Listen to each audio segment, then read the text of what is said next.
Hi, welcome to Tales Beyond the Grave. Welcome back to another video, and it's the first one of 2025. And I'm here today. I'm at the stunning church, historic church of St. Mary's over in Radcliffe.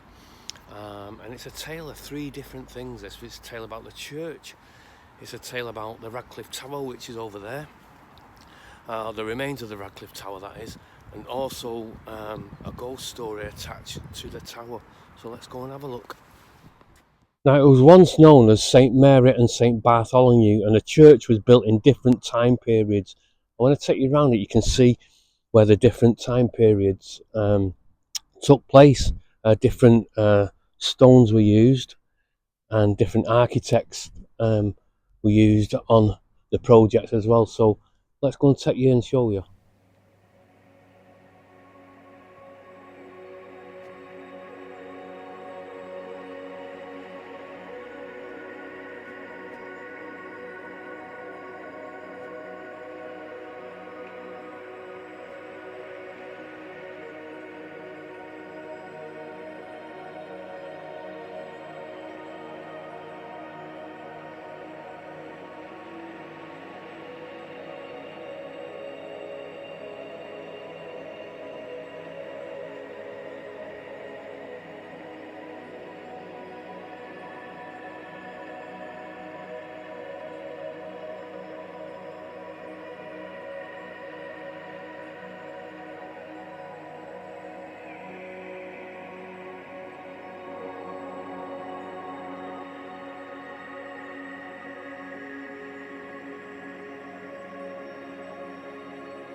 So the Church of St. Mary's just behind me there, truly historic church. Just to my right there is a Radcliffe Tower, and that's all what remains of the Radcliffe Tower, just a ruin. It was once a mansion house owned by the influential family of the Radcliffes. I'll take you over that and tell you the story behind that, and also the ghost of Fair Helen, which haunts the grounds around the tower. So let's go and have a look at Radcliffe Tower. Now, the tower is the only surviving part of the once magnificent manor house, and it was Grade 1 scheduled monument these days, and it was built in 1403 by James de Radcliffe, who was Lord of the Manor of Radcliffe, and it consisted of a stone-built hall with two large towers, and it was built from ashlar stone. Now, de Radcliffe was very well connected with the royals, and he was once given a royal license to fortify the site, turn it into a castle, and it was to help with the knights who returned from the Crusades, the Knights Templar, so we could rehouse them now to actually fortify it as a castle. It had to have battlements and sort of like be able to defend itself if ever it was attacked, and that is what's left of the tower, one of the towers. So let's go and have a closer look. And there's more little notice boards around which tells you and shows you how it used to look. So that's all what's left of one of the towers, really. There's a twin tower to the mansion house, but as you can see along here is it's been marked out of where the grounds once stood, once some of the outbuildings, the hall. It was a magnificent building at one point. I'm going to show you what it looked like, and I'm going to take you over to these notice boards you can see scattered around here. So this is one of the stunning towers what once stood here at Radcliffe Mansion, and this is just telling you about it, really, the Radcliffe Tower, and it does a timeline stamp on it as well from 1068. 1190, 1403 was when it was built, and it was licensed to Crelonate, i.e. the rebuild and fortify Radcliffe Manor House is granted by King Henry IV. But all what remains is this today, and in the latter days it was used just to store animals like pigs, cattle, things like that. But we can't actually show you inside it because there's a gate around the other side. So the manor house itself, really, it's full of information here if ever you come. It tells you all about the manor house, what it would have looked like at one point. That's what the house looked like. Now this is one of the towers, so these would have been either side of the great house here, as you can see. One of them was that side. It tells you all, it's full of information, this board. That's a great hall there, you can see as well. It was used for entertaining.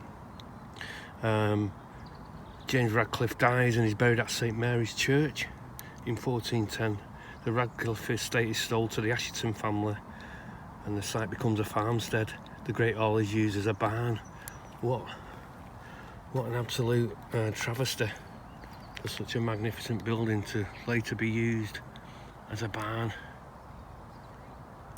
But if you look, there's paths along here now. These paths are there for a reason. These were buildings once, where the building once stood.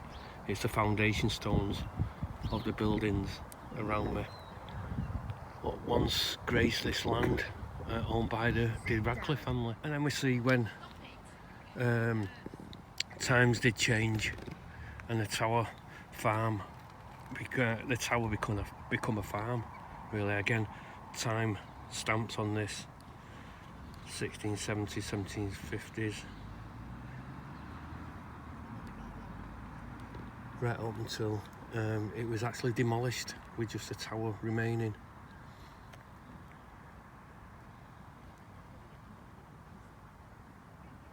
What a shame the building fell into sort of like the state where they thought it should be demolished.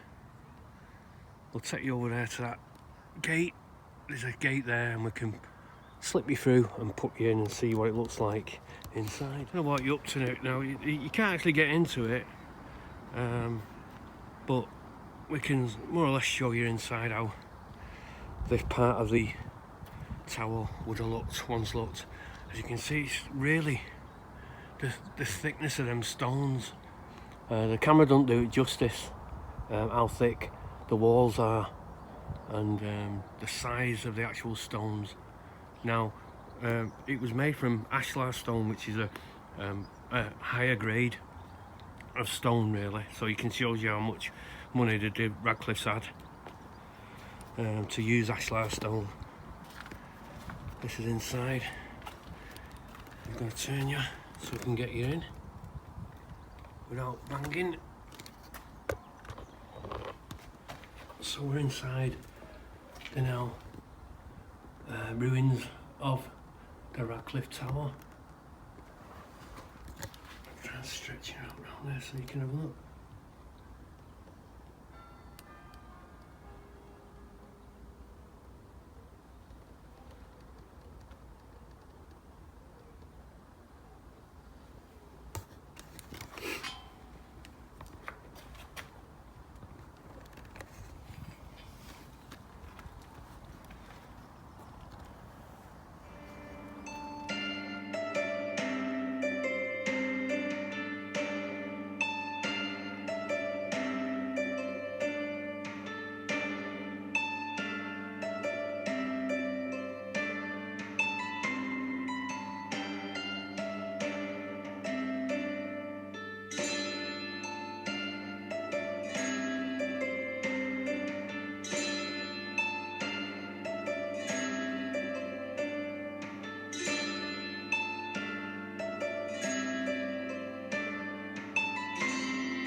So sometime after the Radcliffes sold the property, a new lord of the manor taken over the manor house, and it comes with a gruesome story connected to it.